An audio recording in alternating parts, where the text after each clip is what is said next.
You're tuned in to the MtG Cable cast, where they cover Magic, the Gathering Finance. All right? You don't know about it? You're tuned in right now and get ready to learn some shit. Buckle your seatbelts and light a blunt and get ready for the MtG Cable cast. Starring Reptar and Thirsty, them onion head motherfuckers. Alrighty, guys, welcome to the newest episode of the Cabalcast, and this is part 2 of our year in review. So, last episode, we each had 2 topics that we touched on, and this episode, we have 1 topic each. They are fairly intertwined, and they're going to be a little bit longer. So that's why we split this into 2 parts, and part 2 is our last topic each, as well as our pick. So with that, let's take it away. So, my last topic, or my last bullet point here is, as Hasbro, I would like to see more cross-brand marketing and less painting over existing IPs with other owned IPs. So, reskinning Monopoly for the 80th time in a year, making Mr. Potato Head look like a Marvel character, are examples of just painting over existing IPs with another. Yep. But what I would look into is extending the marketing of crossovers, like the Chandra Pyromancer's goggles in the Hasbro Lightning Collection. And honestly, who knew about those if you weren't living in the Lightning Collection webpage? I think we mentioned it a couple times, but if you weren't just existing on that little slice of Hasbro, you never would have found out about them. Putting the Nerf dart gun that came with lightning bolts in television spots and on store shelves to sell Magic to kids who are the right age to start playing is something I would like to see. More cross-brand marketing like that. It seems like there's a lot of complacency in just letting long-tail IPs carry the burden of marketing by just existing. We're not doing anything to kind of push it. And if you want to know what Nerf commercials used to look like, you can go take a look on YouTube because they'll all be there. They were insane. So any kind of marketing like that would be so much better than just letting both of these objects exist in the Hasbro Lightning section. And what I'm going to bring up now on screen, and obviously if you're listening to the podcast, you won't see this, is actually now what's called the Hasbro Pulse Collection. It used to be Lightning. And I'm shopping all Nerf. And very quickly, you get a Nerf Star Wars Mandalorian Blaster, Optimus Prime, Captain America, Dungeons & Dragons Palarandisk, Raycor, a Gel Blaster. But you can see as we scroll down the page how there's opportunity for them to have actually taken some of these objects and put them on store shelves. If the Star Wars one is there, which I honestly expect, that's perfectly fine because they're also producing the Mandalorian figures. Yeah. But why wasn't the Magic one on shelves? You could put a pack in it if you don't want to put the lightning bolts in there. Instead of just letting these long tail IPs exist and carry through with no additional effort. And can we extend this out to the crossover IPs into Magic, like Fallout, Assassin's Creed, Lord of the Rings, etc., where only Magic players were marketed to? Yes, we can. We kept, as a podcast, questioning how Hasbro planned to reach people who played the games themselves, Assassin's Creed, Fallout, etc., that weren't in the Hasbro brand ecosystem. And the answer to the question was they just weren't. They weren't going to reach those players. And so this cuts both ways. You have to do better marketing. And everything that I would change in 2025, the 2 bullet points from the previous episode and this one here, has to do with being better marketers because the little to no effort being put forth isn't working. You can't get by on nothing anymore. And you have had the opportunity now with Fallout and Assassin's Creed, both computer games, and a Final Fantasy MMO, to get your game in front of players who are actively playing the games. Yeah. You could have marketed inside Steam. You didn't even have to do any kind of branding inside the game if you didn't want to. You could have just been inside Steam on the news page for these games. Yep. Final Fantasy MMO is different. You could do something inside the game if you wanted to. You could push people to arena or have something goofy in there. Yeah. It's different but similar. And will there be a marketing effort for these? Probably not. Will they be buying, like I mentioned last time, the primetime spots on Nickelodeon, buy airtime there? Probably not. And so the SpongeBob Secret Lair is just going to be bought by people who play Magic that like SpongeBob. Yep. They're not going to be bought by the parents of children who enjoy SpongeBob and want to know what Magic is about. Nope. And that's kind of the really been like the cast shadow over 1 hour or episode 1 and episode 2 is like they just don't know what they're doing marketing wise, and that's kind of what I have for mine, which I'll get to in a second. But yeah, it's just they know how to market because they're successful at advertising toys, at advertising movies, at doing all these things. But for whatever reason, this is the one place where they're like, nah, man, we'll just let word of mouth carry this one. We won't be out there advertising anywhere. It's just, this is it. Yeah, we're good. We're good. How? Yeah. Okay. But anyways, mine is actually IP usage. Same as yours. You have access to so many good IPs. You need to find a way to license them. Obviously, Baldur's Gate 3 was an insane success. They licensed D&D successfully. The movie was debatably a flop or a success. It was a flop. Let's just be real. By They the say numbers, it yes. doesn't matter. Yeah, it wasn't good. But the example I'll go to is there's 2 from the past year that were actually really good, I thought. They just did it with Power Rangers. And Okay. one of those was a game I recommended to you not too long ago, That's Rita's correct. Rewind. It is an old school style beat 'em up, 16-bit era with the Power Rangers, which is sick. Because it's just a throwback Streets of Rage style beat 'em up skinned as Transformers. That is so simple. Power Rangers. It is Power Rangers. Yeah. It is so simple. It is so easy. It is so good. And that costs you next to nothing. But it's going to generate a pretty good amount of revenue because you licensed out to another studio. The other one is the Power Rangers crossover, which is about to come back with Ark. Ark is a game about capturing dinosaurs. Yeah. And the map that released 3 days ago is about fighting kaiju. Okay. Do you know why Power Rangers is perfect? Because dinos and kaiju, it writes itself. Yep.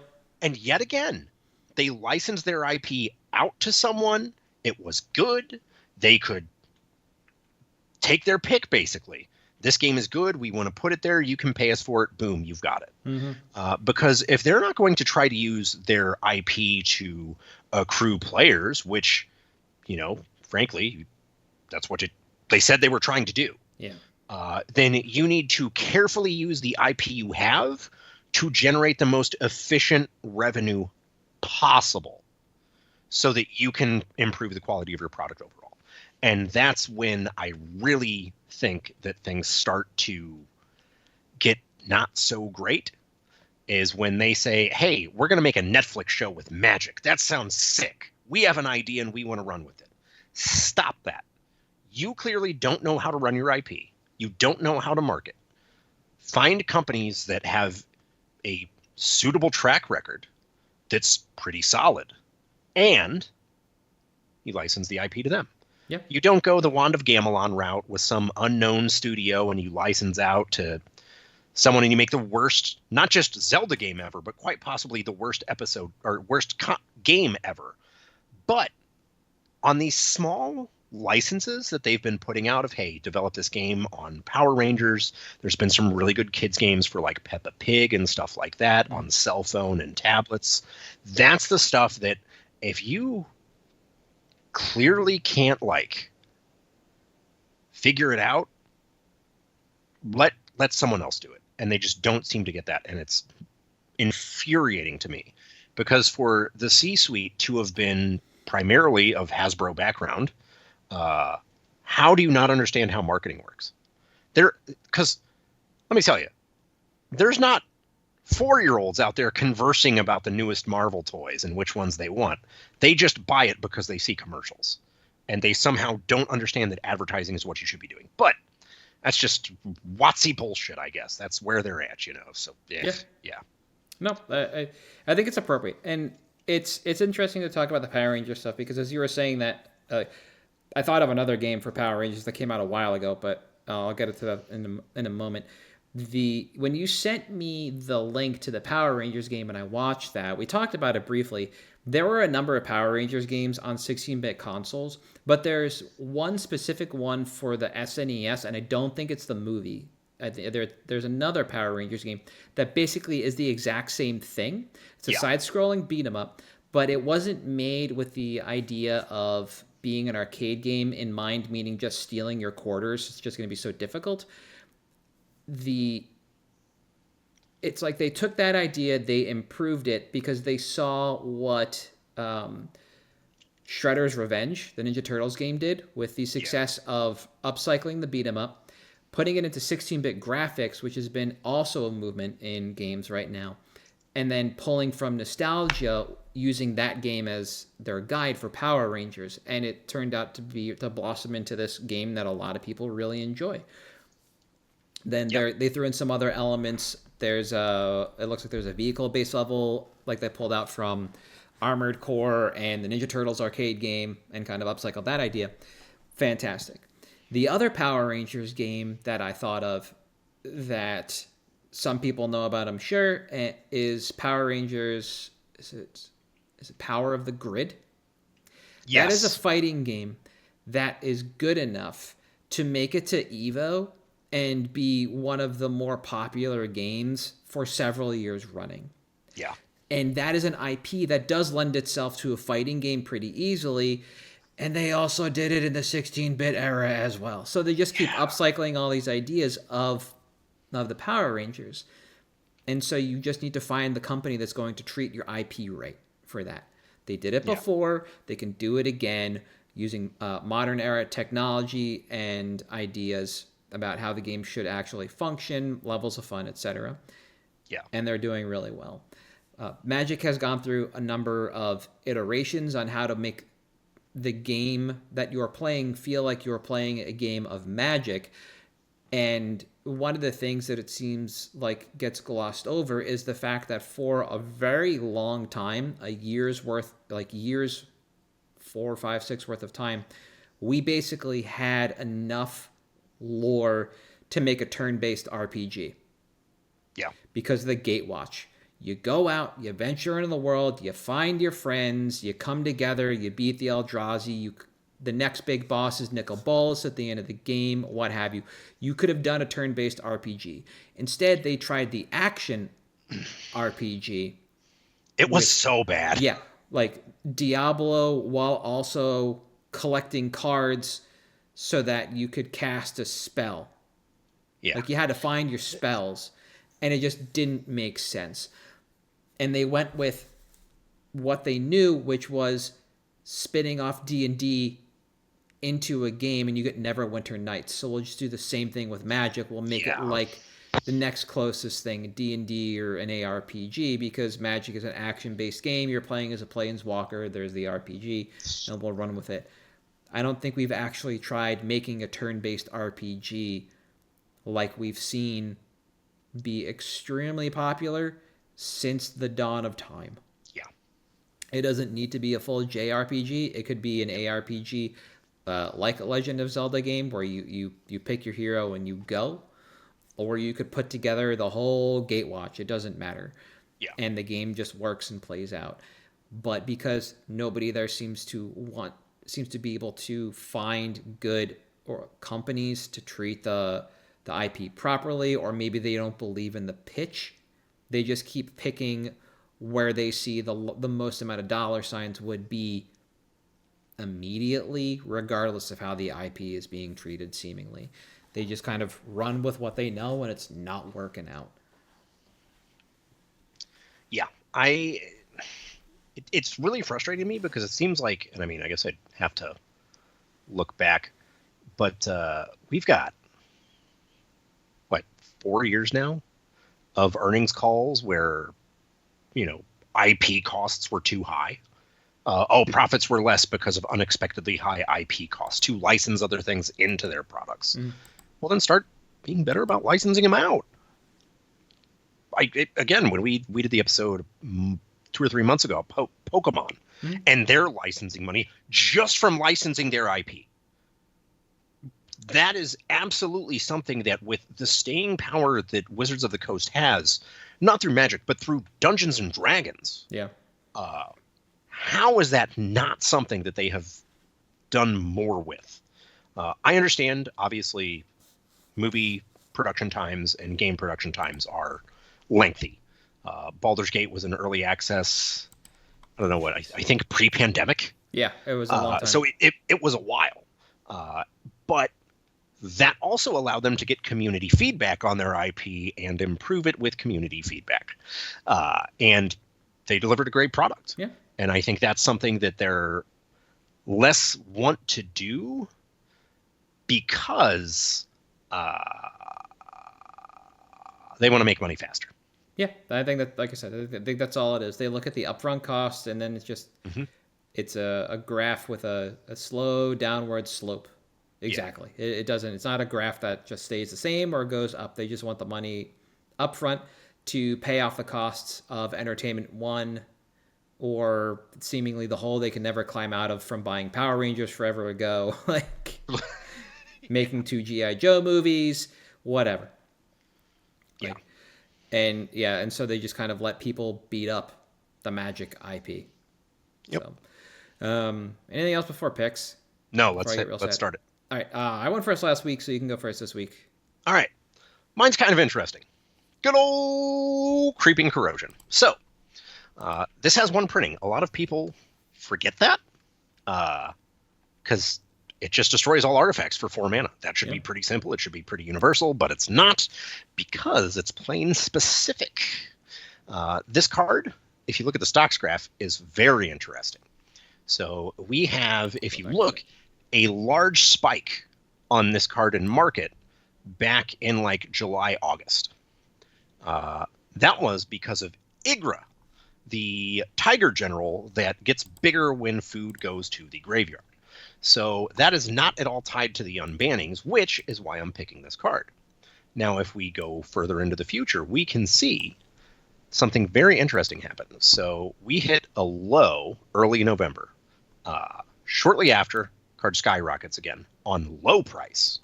On market, after the ban, it craters. This is something that, example, when Jace got unbanned, I picked Dreadbore. And I said Dreadbore may not be good, but it was the first answer to Jace. Yep. Before. So people are going to try it as the first answer again. This is a card that for a lot of the Jund or Green-Black X decks out there, this was kind of your answer to artifacts. Now, obviously, Meltdown is in the format, so things are a little bit different. But now that we have Max Opals running rampant, Creeping Corrosion will cost you just as much as the Meltdown that you're hitting their cranial platings with. So it's net neutral. It's just in different color. I don't necessarily think this card is good. I don't necessarily think this card is the answer for whatever affinity lists pop up. But I do think that there are going to be a bunch of people that try to figure it out. And they're going to want a card like this because this goes in your build box for whatever you're playing. And hey, it's an affinity heavy meta. Boom, let's get them out. Yep. And that I think is where your opportunity is, especially on something that's as low as like 50, 60 cents. This is absolutely to pick it up the day of the announcement. I bought 40. I'm just going to leave them in a brick because they were, I think, 35 cents each. And we'll wait to see where buy list goes. But this is something that I think you could easily, if you pick it up straight off a TCG for 50, 60 cents, $4 or $5 with shipping, whatever, you could easily trade it out for $3 to $4. And if you're able to do that, great. The other opportunity is obviously buy lists. This is something that sees churn because it sees play in EDH. It's a very casual card there. And it's something that if there is literally like one event that Affinity spikes and someone has this in their sideboard, or Affinity just spikes event and people try to start running this card, that's when you could see this reach that $150 to $2 mark. And I can guarantee you at that point, there is no way you can lose money on it. The other nice thing is we just got a reprint of this card from Foundations. And because of that, or sorry, wrong card, my apologies. This card, again, being plane tied, we're not going to get it anytime soon. I also, frankly, don't know if this is the best version of this effect. Meltdown, correct me if I'm wrong, cannot be regenerated, correct? I think so. Okay. It is old. So that does get around Welding Jar, which is No, it does not. somewhat... Destroy it does each. Not. Nope. Okay. But those are going to be your two best options. And I think that ultimately Meltdown is probably the one that wins. I think it's just the better card. But this is one that I think there's a lot of opportunity for. Not only in a 60-card format and a meta that people are testing out, I think the first Modern meta is going to be insane, and I cannot wait to see it. But this also has that long-term drive of just being a good casual green EDH card. The most popular general with it is Igra. It's in something like, I think you looked up, you said it's like 30% of the decks. Yep. That's pretty insane, especially since food, clues, and treasure are as popular as they are in the game now. They're clearly mechanics that WotC is pushing, and the more we get cards that are pushed with those three, the better this card gets. Yep. So the other thing I like about Creeping Corrosion is that it plays well in specifically the green-black X decks, like you said, or the green-white X decks, compared to the Teamer decks or Gruul decks. Those have access to Meltdown, which is an incredibly powerful card, but those strategies are not similar to what the green-white X decks are doing or the green-black X decks are doing. So obviously you're not going to get Meltdown there, but you are going to get Creeping Corrosion. And generally in those decks, you had other answers to go along with it. In green-white, you had like Kataki's War Wage, Stony Silence. But Creeping Corrosion would come through and sweep up later on to make sure you had the opportunity to win the game, because you can't just rely on that one piece of hate. Yep. And now in black and green-white decks, you're going to have Green Sun Zenith. So on 3, you can go get Collector Oof, which turns the artifacts off for an amount of time, but that doesn't mean your opponents can't attack with a Kappa Cannoneer or something that already has a cranial plating or a hammer attached to it. Yep. So a turn or two later, Creeping Corrosion comes through and sweeps up without issue. Creeping Corrosion also costs 4, which is different from 5, which is what Fracturing Gust costs, which is another card we were talking about earlier before the cast. And there's a world of difference between 4 and 5, obviously. And generally you go 1, 3, 4 with green decks because you play your Dork on 1, so you untap with 3.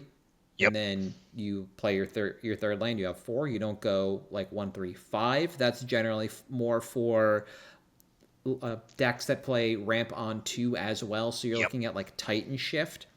Or I played Fracturing Gust out of the sideboard of Ad Nauseam because you had Pentad Prisms and Simian Spirit Guides. So you were often going actually like 1, 2, 5.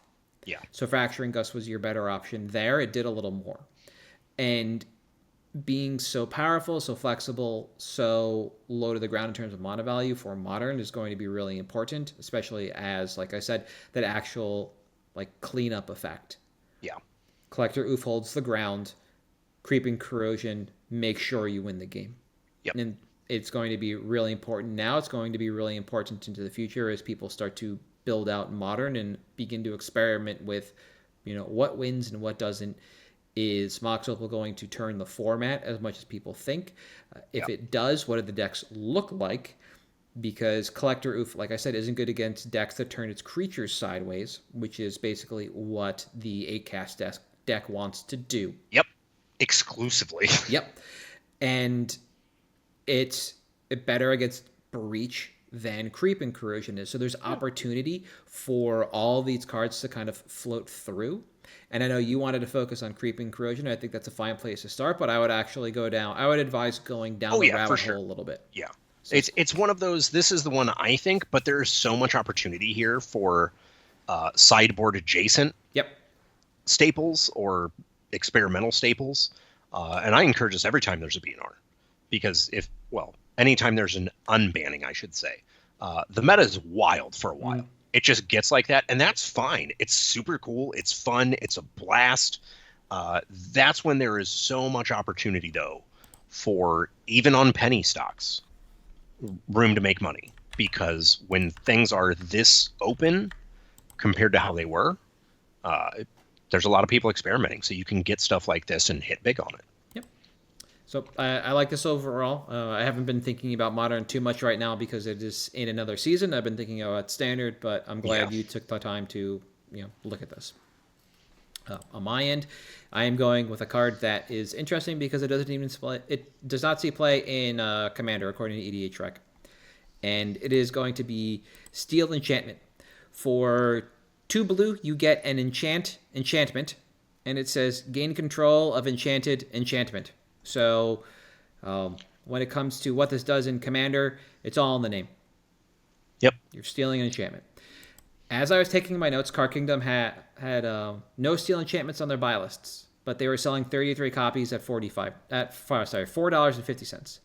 They are now buying 31 copies of Steel Enchantment for $1, and they have 8 left for $3 or $4, something like that. They dropped the price. It's really weird. I don't know why they're now buying at lesser price, but cool. TCG Player, there are 72 listings at $3.97 for LP or better. There are currently 69 listings. Nice. With a market of $4.14, so we're seeing sales as expected. And when I added this to my list in September of 2024, like just at the end, CKA was buying 22 at $6, and they had 0 in stock, but the number was $10. And the TCG market price was $1, and there were 94 listings. So what happened at the end of September? That was actually the Amanatu deck. Yeah. So that was the push for that. That's why we saw it just kind of rocket up, and then it kind of came back down. That was that spike that we saw. When it comes to playing this card in Commander, we actually don't really see this card show up in Commander much anymore, and I want to highlight that, as it's difficult to leverage, and the idea of stealing enchantments has been outclassed by just cloning them instead. And that's kind of what every version of Estrid and Amanatu promote. There really isn't a commander that promotes this kind of permanent theft. This does play into the Aura Thief Enchanted Evening idea of gameplay, where you turn everything into an enchantment and then you just literally thieve it all. But again, that is a rather passé idea, and people aren't really doing that anymore in Commander. So the question then is, well, where is this card? It's not in middle school. I checked. It's not in CEDH. So we're looking at a card that is being purchased by the Invisibles. And these people, these Invisibles, are people that don't self-report their decks to EDH Rec either. They're people that really only play at the kitchen table. Maybe they do come into the LGS and play there, so they're not entirely invisible, but they're not reporting what they're doing with this card. And we don't really know what they're doing with this. I'm really uncertain, but we know it involves trying to deal with threats at the table somehow, because that's all you're doing with this card. Unlike threaten effects, where you take a creature, you untap it, it gains haste, you can swing with it, you are just taking an enchantment from somebody else. So we're looking at a card with clear usage whose purpose has been outmodded in the Commander format writ large, but still plays well at the kitchen table. Yep. When it comes to timeline on this, there were 173 copies total left on TCG Player when I was taking my notes earlier in the week. On page 1, Pastimes had 25 LP copies at $4.53 with $1.27 shipping. There was another store that had 7 near mint copies at $4.76 with $1.29 shipping. So on page 1, we already know this was not a $4 card. This was more like a $7 card. Then on page 2, there was a store with 8 near mint copies at $5.83 with $5 shipping, and another store with 16 near mint copies at $5.49 with $4.99 shipping. So again, we're seeing immediately that this card is worth a lot more than what the market price is, which has actually been a theme for a lot of the cards I've been looking at pretty recently. I've noticed. This does sell about 4 copies a day, which is kind of dreadful. And we'll be able to turn some cheaper copies around within a few weeks if we buy in under $6 after shipping.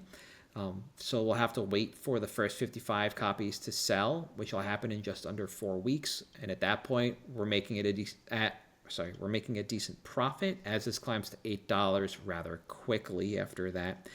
And then shortly thereafter, it's $9 as we sell through the first 100 copies. So the math on that is about 25 to 30 days. So we're looking at really a midterm spec for decent profit. And we just want to list them and let them sit until they sell. Yeah. Buy lists have been up and down on this card, and I honestly wouldn't consider these as buy lists as an option. So I'm really glad that when I was taking my notes, CK was buying none, and now they're buying 31 because that shows implicitly what I'm talking about. Yeah. Reprint equity. This isn't part of the reserve list, though it might actually seem like it is. But WotC is more interested in iterating on enchantment clones, so I think we're pretty safe overall. Stealing cards indefinitely is a bit antithetical to the ethos of Commander, so it's hard to imagine things even getting looked at for a reprint. Like, there are a lot of just theft effects that WotC's not reprinting. What's the onslaught? Blatant thievery, steal from everyone. They reprinted that one in like the second wave of Commander decks, and then never again. Yep.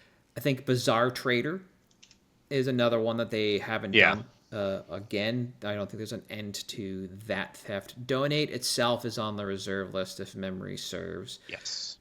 But they created Homeward Path. It was in the first Commander set, and they never really reprinted it because they moved away from this kind of theft. Yep. And they just rely on clone effects instead. They're so much less fun. Yeah. When it comes to buy quantity, I actually don't have many of these overall. After getting clowned by this in Commander forever ago, I picked up 2 to play. And with a slower velocity and a few anchors, if you're fine just listing them and letting them sit, you could probably pick up 6 to 8 and feel fine. And you just list them for the double up, even though it will take a bit of time. But you can kind of hide in the noise because, again, there's not a lot of listings and there are a handful of anchors. So you're not going to arouse suspicion if you just pull from the bottom of the list and reload into the middle or towards the top. Yeah, this one's great. I also think that this, something that also goes against it being reprinted is they've done a lot lately to try to simplify templating. Mm-hmm. Enchanted Enchantment and Enchantment are awful for templating. Yep. They're so bad. And I think that that's something that actually, is kind of to the credit of this card as not getting reprinted, like you said, because they are iterating on copies. Similar to them iterating on symmetrical wipes. Because they got away from one-sided wipes, same kind of deal. I do, as an added note, love that this art is not Ron Spencer. Even though looking at it, you would think it's Ron Spencer. Yeah. But no, this is one that I've, this era was kind of my heyday for my love of Magic. So there's a lot of cards like this one that always had a really special, like, God, I love that card. I did something really good with it back in the day or something. And I've been waiting for them to kind of catch on in EDH. And this is one that I always thought would, but you're right. It's the Invisibles. I think in the last 10 years, I've seen this played twice ever in EDH, and I used to play 2 nights a week. Mm-hmm. I think this card's good. It's one that's not getting reprinted. You're right. And the more that they iterate on the enchantment theme, the stronger a card like this gets. Yeah. I mean, I would the reason I went digging is because I thought, like, there's no way this card sells even at such a low velocity and doesn't show up in CEDH where you're trying to steal somebody's Rhystic Study or Smothering Tithe, Mystic Remora. Yeah, any of that. Yeah. Like, why wouldn't you want to have 2 of any of those? I don't know. But this isn't really being played there. at all. And No. like that was probably the most surprising part of this for me. I understand even when you look at the list of commanders that people report playing this in, according to Rec, like Zur the Enchanter, you just want to be cloning your enchantments. You're not stealing anything. Yeah. It's just there because it's an enchantment and you were looking for filler? I guess. Like, or maybe maybe you can go fish for more clones to clone and steal from the board, just like Empress Galena, 2 and a blue, tap, gain control of target legend or legendary permanent. You know exactly what's going on in that deck. You're just taking everything from the table. So there are some of these options here where you do see very clearly, like, okay, we're going to steal something because that's what we're trying to do. That's the joke. And then we're going to be cloning this one enchantment over and over and over again to steal more stuff from other players and just make their time miserable. And you know what? That's fine. That's a way to play the game. You can't really dunk on anybody for that. No. And you see like people playing this in even like Grand Arbiter Augustine the Fourth. Why? I don't know. That's generally speaking a stacks deck. Yeah. Like that you could put Misery on the stack and just steal everything off the board if you want to with that, I guess. Like that's just something you could be doing for fun. That is a thing you can do, yeah. Yeah, and so that's kind of where you see this, and that like it really espouses the idea that just taking everything from the board is passe in Commander now. Yeah. And if you want to be doing things with enchantments, even aside from Zur, there were another like 2 or 3 enchantment-based or aura-based general commanders on that list. They're not looking to steal stuff. They want to play auras for benefits. Yeah. They want to be cloning their own powerful auras. They're not going to rely on things that other people are playing. Nope. That's the so aside from CEDH, where you know what other people are going to be playing primarily, that's why I thought this is most likely an Invisible's answer to problems that we don't see and can't understand because we're not at those kitchen tables. We're not playing in those groups at the LGS. They're not reporting to Rec. They're just doing whatever it is makes them happy. And, you know, it's funny because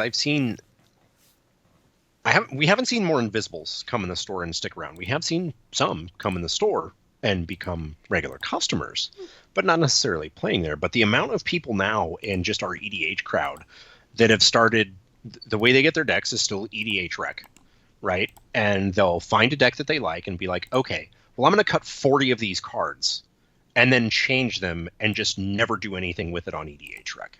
Yeah. It also could be them, which is even better. But yeah, it's just wild to see something like this that seemingly doesn't exist. Like, there's no data for it. There's no reporting. There's no content creator bump from this, although I don't even know, like, I don't know, throwback standard content something. I have no idea. But no, I think it's great look, for sure. There also aren't enough people putting together sets of Tempest looking for this card either. True. That's the only other thing I can think of is this is sitting in collections, but how many people are collecting Steel Enchantment or Tempest or Mid-Era Magic or whatever? Like, it's literally got to be the like 40 people that just have playset of Magic and that's their collection. As far as collectors go, like nobody's slabbing collectors, nobody's slabbing Steel Enchantment. So it's just like as you go down the options and you go down the chain, it's just like, okay, the last option has to be the Invisibles, and we don't want to crutch on it, but it's the only thing that makes sense after this as to why this does have, though low, consistent sales. Yeah. So that is my pick for this week. Anything else? Nope. That's about it. So for at MtG Cabalcast on Twitter, Facebook, Patreon, YouTube, and Blue Sky, I am at Halt I Am Reptar. You are at Damon_Thurston. We'll see you next week.